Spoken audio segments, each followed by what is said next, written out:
இன்னொன்று பாரஞ்சித்துடைய படங்களில் அவர் ஒரு சமூக அரசியல் பேசுவார். ஏன்னா ஹாலிவுட் நடிகர்களும் இருந்தால் தான் ரொம்ப ஈஸியாக. கேஜிஎஃப்ஐ உருவாக்கியதில் தமிழர்களுக்கு ஒரு பெரிய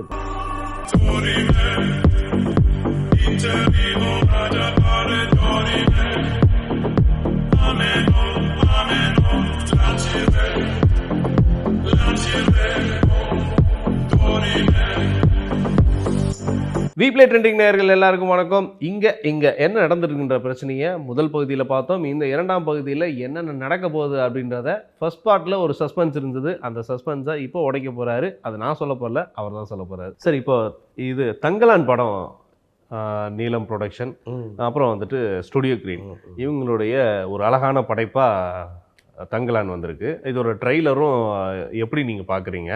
பட் இது மக்கள் மத்தியில் எந்த மாதிரியான ஒரு வைரல் ஆக்கியிருக்கு. இப்போ ரீசெண்டாக கூட அதோடைய பாடல் கூட ஃபர்ஸ்ட் சிங்கிள் ரிலீஸ் ஆகிருக்கு. ஸோ இது ரெண்டு பற்றியும் எங்கள் மக்களுக்கு சொல்லுங்கள். அதாவது தங்கலான் படத்தின் மீது ஒரு பெரிய எதிர்பார்ப்பு இருக்குது. இன்னொன்று பாரஞ்சித்துடைய படங்களில் அவர் ஒரு சமூக அரசியல் பேசுவார். அது இந்த படத்துலையும் இருக்கும் அப்படிங்கிறதெல்லாம் ஒரு பக்கம் வச்சுருங்க. ஆனால் பெரிய பட்ஜெட்டில் ஒரு விக்ரம் வந்து நீண்ட நாள் call sheet, unlimited call sheet இந்த படத்துக்கு. எப்போ வேணாலும் கூப்பிடுங்க, வர்றேன், ஓகே, எவ்வளோ நாள் வேணாலும் எடுத்துங்க அப்படிங்கிற மாதிரி தான் உள்ளே வந்தார் அவர். அதுக்கு காரணம் என்னென்னா இந்த கதை, இந்த கதை களம், இந்த கதை இது எதற்காக எடுக்கப்படுகிறது அப்படிங்கிறதெல்லாம் ஏற்கனவே விக்ரம்கிட்ட சொல்லிட்டாங்க. என்னென்னா இந்த படத்தை நம்ம ஆஸ்காருக்கு குறி வச்சு எடுக்கிறோம் சார். ஓகே ஓகே, நிச்சயமாக இது ஆஸ்கார் அவார்டு அடிக்குங்கிற எண்ணம் எனக்கு இருக்குன்னு பாரஞ்சித் சொல்லியிருக்காரு. அதுக்காகத்தான் பல ஹாலிவுட் நடிகர்களை இந்த படத்துக்குள்ளேயே கொண்டு வராங்க. Okay okay okay. ஏன்னா ஹாலிவுட் நடிகர்களும் இருந்தால் தான் ரொம்ப ஈஸியாக அங்கே எடுத்துகிட்டு போக முடியும், கொண்டு போக முடியுங்கிறதுனால ஹாலிவுட் நடிகர்களையும் போடுறாங்க.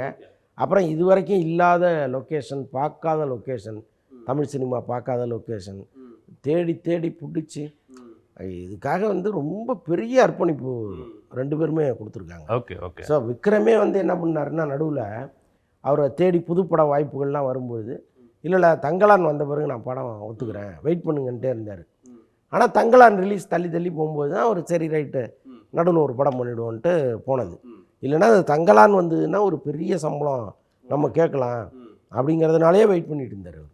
அப்போ இந்த படத்தினுடைய வேல்யூவை நீங்கள் புரிஞ்சுங்க. இது முழுக்க முழுக்க வந்து எப்படி சார், அது ஒரு நம்ம கிட்டத்தட்ட ஒரு 2000 வருஷத்துக்கு முன்னாடி இருக்கக்கூடிய மனிதர் மாதிரி எடுத்துகிட்டு போயிருமா? இல்லை, அப்படி இல்லை. அதாவது இந்த கேஜிஎஃப்ஐ உருவாக்கியதில் தமிழர்களுக்கு ஒரு பெரிய பங்கு இருக்குது. ஓகே.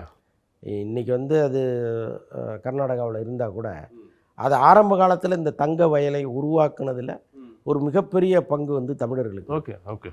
ஒரு கட்டத்தில் அங்கே தங்கம் இருக்குது அப்படிங்கிறது தெரிஞ்சு பிரிட்டிஷ்காரர்கள், ஆங்கிலேயர்கள் வந்து அடித்து விரட்டுறாங்க. இது உங்கள் நிலமே கிடையாது, கிளம்புங்க அப்படின்னு விரட்டுறாங்க. இப்போ அந்த நிலத்தை மீட்பதற்கான போராட்டம் துவங்குது. அந்த போராட்டத்தில் விக்ரம் இருக்கார். அவர் எப்படி அவங்கள ஹேண்டில் பண்ணாருங்கிறது தான். Okay okay okay.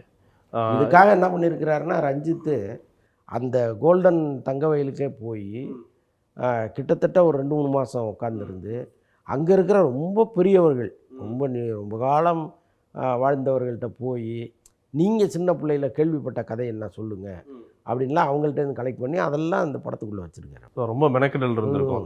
கிட்டத்தட்ட விக்ரம் சார் வந்துட்டு ஒவ்வொரு விஷயங்கள்லையும் நல்ல மெனக்கெடு பண்ணுவார். அவரோட நடிப்பு அவ்வளோ தத்துருவமாக இருக்குன்றது தான்.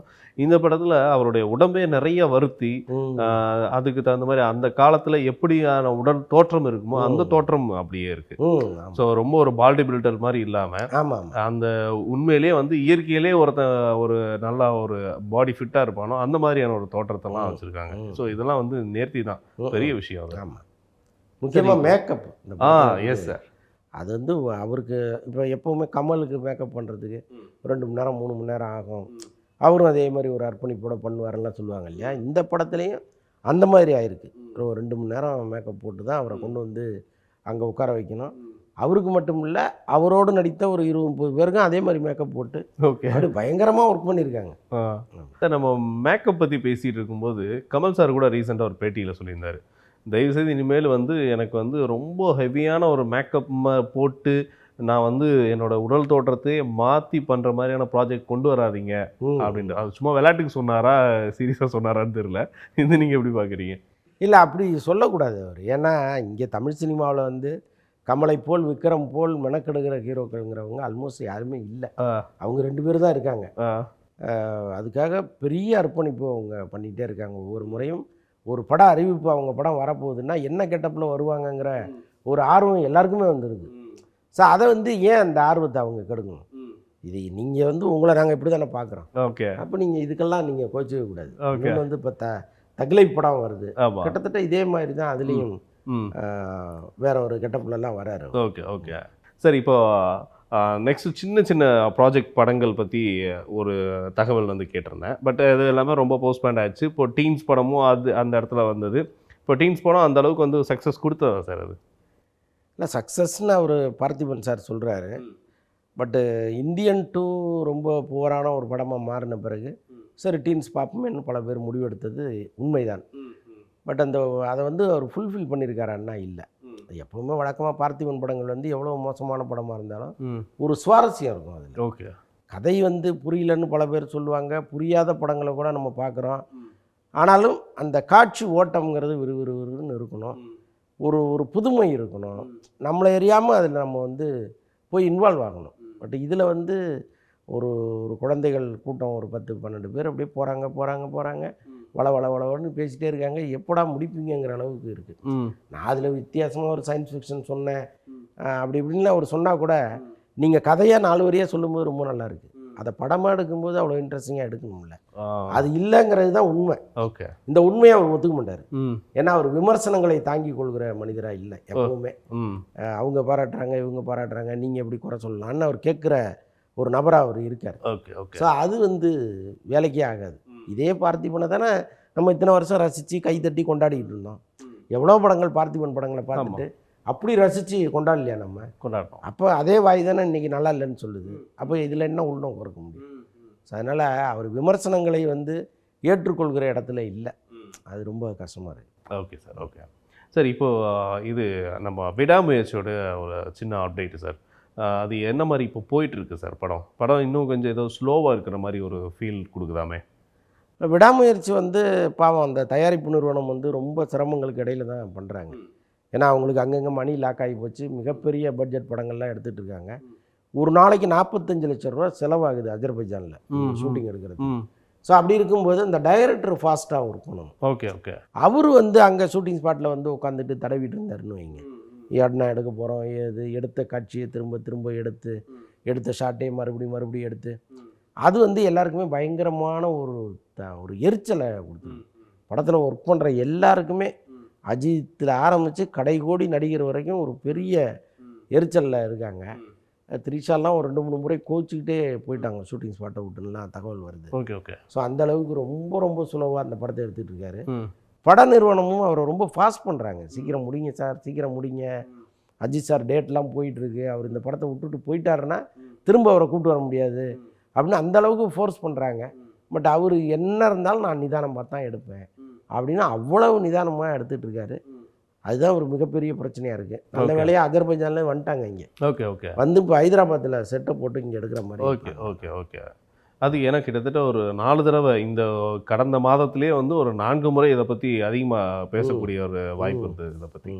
சார், இப்போது இவ்வளவு படத்தோட கட்டமைப்புகள் பற்றி நம்ம பேசணும்னு நினச்சேன். சில படங்களுடைய இந்த ஸ்டண்ட்டு காட்சிகளுக்கெல்லாம் சில அது ரொம்ப முக்கியத்துவம் கொடுக்குறாங்களான்னா அது ஒன்றும் பெருசாக தெரிகிற மாதிரி தெரில. ஏன்னா இப்போ சில படங்கள்லாம் ரொம்ப நல்லா வித்தியாசமான கதைக்களங்கள் இருக்குது. அந்த ஃபைட்டே பார்த்திங்கன்னா பழைய மாதிரி மறு வச்சுட்டு சண்டை போடுற மாதிரியான ஒரு விஷயங்கள் இல்லாமல் இன்றைக்கி வந்து ரொம்ப வித்தியாசமான ஒரு ஸ்டைலில் இருக்குது. இப்போ சைக்கிள்லேயே சுற்றி ஓட்டு மேலையெல்லாம் ஏறி சண்டை போடுறாங்க. இப்போ ஃபைட்டுனாவே சைக்கிளு பைக்கு இதில் சுற்றிக்கிட்டே போகிறாங்க. ஸோ இதை பற்றி நீங்கள் ஏதாவது ஒரு விஷயங்கள் கருத்துக்கள்? இல்லைங்க, ஃபைட்டினுடைய தரமெல்லாம் எங்கேயோ போயிடுச்சு. இன்றைக்கி பல ஃபைட் மாஸ்டர்கள் வந்து பெரிய ஸ்டாராக இருக்காங்க. இப்போ திலீப் சுப்ராயன்லாம் இந்தியா முழுக்க ஒரு முக்கியமான ஃபைட் மாஸ்டராக இருக்கார். அன்பறிவு. ஓகே. ஸோ இவங்கெல்லாம் வந்து எங்கேயோ போயிட்டாங்க. ஹிந்தி படங்கள் வந்து அன்பறிவுக்காக காத்திருக்காங்க. ஷூட்டிங்கே வெயிட் பண்ணிகிட்டு இருக்காங்க. ஓகே, தான் நம்ம ஆரம்பிக்கலாம். ஓகே. ஸோ அந்தளவுக்கு வந்து ஃபைட்டுக்கு ஒரு மிகப்பெரிய முக்கியத்துவம் இருக்குது. அதை விதவிதமாக அவங்க வந்து கோரியோகிராஃப் பண்ணுறாங்க. அதுக்காக வந்து உயிரை கொடுத்து பண்ணுறாங்க.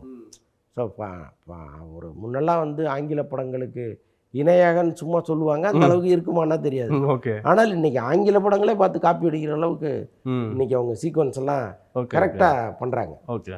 ஸோ அதனால் நம்ம சண்டை உயர்ந்து தான் இருக்குது. சண்டையினுடைய தரம், அதனுடைய அந்த விறுவிறுப்பு எல்லாமே உயர்ந்து தான் இருக்குது. இதெல்லாம் எப்படி சார் ஒரு பாதுகாப்பான ஒரு ஒரு விஷயமா இருக்கா சார்? ஏன்னா எங்கேயும் ஒவ்வொரு படங்கள்லையும் ஏதாவது ஒரு சில விபத்துக்களை நம்ம பார்க்குறோம்.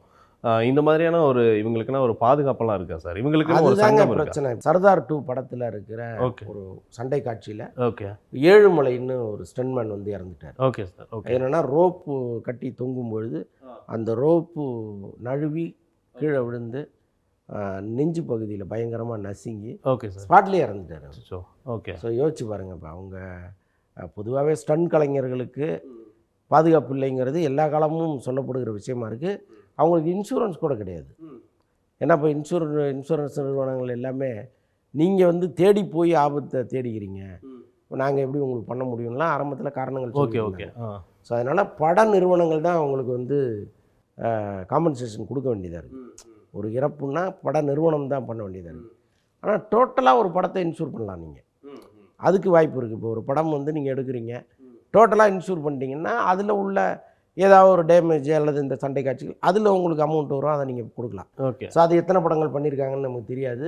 சர்தார் 2 பண்ணாங்களா நமக்கு தெரியாது. ஓகே. ஓகே. ஸோ ஆனால் இன்னைக்கு ஸ்டண்ட் கலைஞர்களுக்கு ஒரு மிகப்பெரிய ஆபத்தாக முடிஞ்சது என்னென்னா, நடிகர்கள் வாங்குகிற அதிக சம்பளம். இன்றைக்கி நடன இயக்குனர்களும் சரி, சண்டை கலைஞர்களும் சரி, இவங்கள்ட்டலாம் போய் கேட்டிங்கன்னா, சார் எங்களுக்கு கொடுக்குறது கொஞ்சமாக கொடுக்குறாங்க, ஆனால் ஒரு ஹீரோவுக்கும் ஹீரோயினுக்கும் கொண்டு போய் கோடி கோடியாக அள்ளி கொடுக்குறாங்க. இப்போ இந்த ஸ்டண்டு விஷயத்துலேயே எங்களுக்கு ஒரு ரோப்பு நாங்கள் வந்து இம்போர்ட் பண்ணணும் அப்படின்னா அது பல லட்சம் ரூபா ஆகுது. அப்போ அதற்கான சம்பளத்தை எங்களுக்கு கொடுக்குறாங்களான்னா கொடுக்க மாட்டேங்கிறாங்க. ஸோ எங்கள் வசதிகளை மேம்படுத்துவதற்குரிய சம்பளத்தை இவங்க கொடுத்தாங்கன்னா இன்னும் பாதுகாப்பாக பண்ணலாம்லாம் சொல்கிறாங்க. அப்புறம் வந்து நடுவில் இந்தியன் 2ல இதே மாதிரி சண்டை காட்சிகளில் உயிரிழப்பு வரும்பொழுது அப்போ ஒரு சட்டமே போட்டாங்க, இந்த மாதிரி சண்டை காட்சிகளில் ஒரு ஆம்புலன்ஸும் ஒரு டாக்டரும் இல்லாமல் நீங்கள் படமே எடுக்கக்கூடாது. ஓகே. ஓகே. ஆனால் அது எல்லாமே அப்படியே காத்தோட போயிடுச்சு, அவ்வளோதான். ஒரு படத்தில் பண்ணுவாங்க, 2 படத்தில் பண்ணுவாங்க, அதுக்கப்புறம் அவங்க பண்ண மாட்டாங்க. ஓகே. இன்னைக்கு அதே பிரச்சனை தான். ஓகே. ஓகே. இன்னைக்கு ஒரு ஆம்புலன்ஸும் டாக்டரும் இருந்தால் அந்த ஸ்பாட்லேயே அவரை காப்பாற்றிருக்கலாம். ஓகே. இங்கேருந்து எடுத்துகிட்டு ஓடும் பொழுதே போகிறதுக்குள்ளே உயிர் போயிடுச்சு. ஓகே. அது கிட்டத்தட்ட சர்தார் படம் இப்போ தானே சார் அது பூஜை போட்டு 2 நாள் பண்ணாங்க. Okay sir. 2 நாளில் இந்த மாதிரி. ஓகே. ஓகே. ஸோ இவ்வளோ கஷ்டங்களை தாண்டி தான் இருக்குது. பட் அதுக்கு ஒரு இன்சூரன்ஸ் இல்லை, அதுக்கு ஒரு பாதுகாப்பற்ற இவர் 24 கிராஃப்டில் இதுக்கு ஒரு வழி இல்லாமையா சார் போச்சு? இல்லை, அதுதான் அது இவங்கெல்லாம் சேர்ந்து அரசாங்கத்திட்ட சொல்லி இதுக்கு ஏதாவது ஒரு தனியாக பண்ணால் தான் அவங்க கதையும் இல்லை, களமும் இல்லை, டைரக்டரும் இல்லை. எப்போவுமே டைட்டில் ஒரு பக்கம் மக்களை வர வைக்கும். இல்லை, அவங்க தெலுங்கில் ரொம்ப பிஸியாக இருக்காங்க. தமிழில் வந்து ஒரு ஃபீச்சர் ஃபிலிமில் நடிக்கணும்னு ஆசை.